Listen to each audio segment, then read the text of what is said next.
ಕರ್ನಾಟಕ ಶಾಲಾ ಪರೀಕ್ಷೆ ಮತ್ತು ಮೌಲ್ಯ ನಿರ್ಣಯ ಮಂಡಳಿ ಮೇ 9ರಂದು 2023-24ನೇ ಸಾಲಿನ ಎಸ್ಎಸ್ಎಲ್ಸಿ ಫಲಿತಾಂಶವನ್ನು ಪ್ರಕಟಿಸಿದೆ.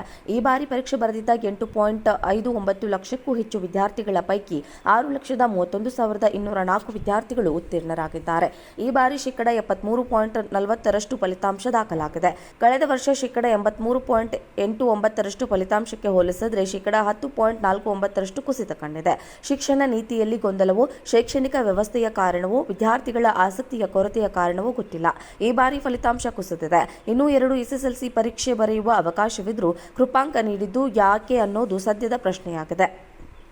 ಸದ್ಯ ಹೆಚ್ಚು ಪ್ರಚಾರದಲ್ಲಿ ಇದ್ದು ಈ ಬಗ್ಗೆ ರಾಜ್ಯ ಸರ್ಕಾರದ ದೆಹಲಿ ವಿಶೇಷ ಪ್ರತಿನಿಧಿ ಶಾಸಕ ಟಿಬಿ ಜಯಚಂದ್ರ ಪ್ರತಿಕ್ರಿಯಿಸಿದ್ದು, ಹೀಗೆ ಅವರು ನಗರದ ರೈನೋ ಜೋನ್ ಪ್ರೀ ಸ್ಕೂಲ್ಗೆ ಚಾಲನೆ ನೀಡಿದ ಬಳಿಕ ವಿ ನ್ಯೂಸ್ 24ನೊಂದಿಗೆ ಮಾತನಾಡುತ್ತಾ ರಾಜ್ಯ ಸರ್ಕಾರದ ದೆಹಲಿ ವಿಶೇಷ ಪ್ರತಿನಿಧಿ ಶಾಸಕ ಟಿಬಿ ಜಯಚಂದ್ರ ಜನಸಂಖ್ಯೆಗೆ ಅನುಗುಣವಾಗಿ ಮೂಲಭೂತ ಸೌಕರ್ಯಗಳನ್ನು ಕೊಡುವಂಥ ಮಾಡಬೇಕು. ಇದೇನಾಗಿದೆ ಅಂದರೆ ನಾವು ಖಾಸಗಿ ವಲಯ ಮತ್ತು ಸಾರ್ವಜನಿಕ ವಲಯ ನಮ್ಮಲ್ಲಿ ಹೆಂಗಿದೆ ಅಂತಂದರೆ ಒಂದು ಕಡೆ ಬಡವರಿದ್ದಾರೆ, ಇನ್ನೊಂದು ಕಡೆ ಶ್ರೀಮಂತರಿದ್ದಾರೆ. ಶ್ರೀಮಂತರ ಮಕ್ಕಳು ಖಾಸಗಿ ಶಾಲೆಗಳಿಗೆ ಹೋಗೋಕ್ಕೆ ಚೈತನ್ಯ ಇದೆ, ಬಡ ಮಕ್ಕಳಿಗಿಲ್ಲ. ಬಡ ಮಕ್ಕಳು ಇಲ್ಲದೆ ಅಂತಂದರೆ ಮೂಲಭೂತ ಸೌಕರ್ಯ ಕೊಡಬೇಕಾದ್ರೂ ಕೂಡ ಎಲ್ಲೋ ಒಂದು ಕಡೆ ಒಂದಲ್ಲ ಒಂದು ರೀತಿಯಾದ ಕೊರತೆ ಇದೆ.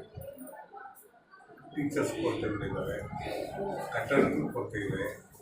ಇದೆಲ್ಲದರ ಜೊತೆಗೆ ನಾನಾ ಯಾವುದೋ ರೀತಿಯಲ್ಲಿ ಟೀಚಿಂಗಲ್ಲಿ ಅಪ್ ಟು ಡೇಟ್ ಆಗಿರ್ತಕ್ಕಂಥ ರೀತಿಯಲ್ಲಿ ಶಿಕ್ಷಣ ಕೂಡ ಸಿಗಬೇಕಾಗ್ತದೆ. ಇವೆಲ್ಲ ಲೋಪದೋಷಗಳ ಹಿನ್ನೆಲೆಯಲ್ಲಿ ಇದೆಲ್ಲ ಸೆಟ್ಬೇಕಾಗಿರೋದು. ಅದು ಸೆಟ್ಬೇಕಾದನ್ನು ಅದನ್ನು ರಿಪೇರಿ ಮಾಡ್ತಕ್ಕಂಥ ರೀತಿಯಲ್ಲಿ, ಅದನ್ನು ಪ್ಲಗ್ ಮಾಡ್ತಕ್ಕಂಥ ರೀತಿಯಲ್ಲಿ ನಾವು ಸ್ಟೆಪ್ಸ್ ತಗೋಬೇಕು. ಆ ಸ್ಟೆಪ್ಸ್ ತಗೊಳ್ಳೋಕ್ಕೆ ನಾವು ಇದು ಮಾಡಿ ಕಾರ್ಯಕ್ರಮ ರೂಪಿಸ್ಬೇಕಾಗ್ತದೆ.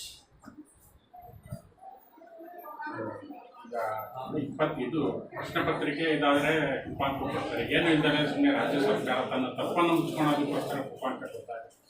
ಎಲ್ಲ ಇದು ಕೃಪಾಂಕ ಅಂತ ಹೇಳಿದ್ರೆ ಎಲ್ಲ ಒಂದು ಕಡೆಗೆ ಈಗ ಎಲ್ಲರೂ ಕಡೆ ಫೇಲ್ ಮಾಡಿ ಅಲ್ಲೇ ಕೂಡಿಸಿದ್ರೆ ಬರೋ ಮಕ್ಕಳಿಗೆ ಜಾಗ ಬೇಕಲ್ಲ, ಅಲ್ಲಲ್ಲ. ಆ ರೀತಿಯಾಗಿ ಎಲ್ಲ ಒಂದು ಕಡೆಗೆ ಕ್ರೇಸ್ ಆಗಿ ಆಗಬೇಕಾಗುತ್ತೆ. ಅವಕ್ಕೆ ಸ್ಪೆಷಲ್ ಕೋಚಿಂಗ್ ಕೊಡಬೇಕಾಗುತ್ತೆ. ಈ ಥರದ್ದೆಲ್ಲದೂ ಕೂಡ ಮಾಡಬೇಕು.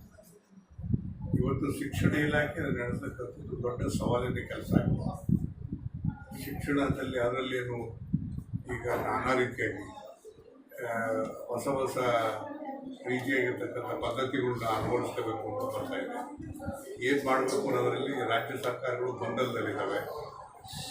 ಸೊ ಇವೆಲ್ಲ ಸಮಸ್ಯೆ ಇದೆ. ಸಮಸ್ಯೆಗಳನ್ನು ಒಂದು ದಿವಸನೇ ಬಗೆಹರಿಸೋಕ್ಕಾಗಲ್ಲ, ಕ್ರಮೇಣ ಬಗೆಹರಿಸುವ ಕೆಲಸ.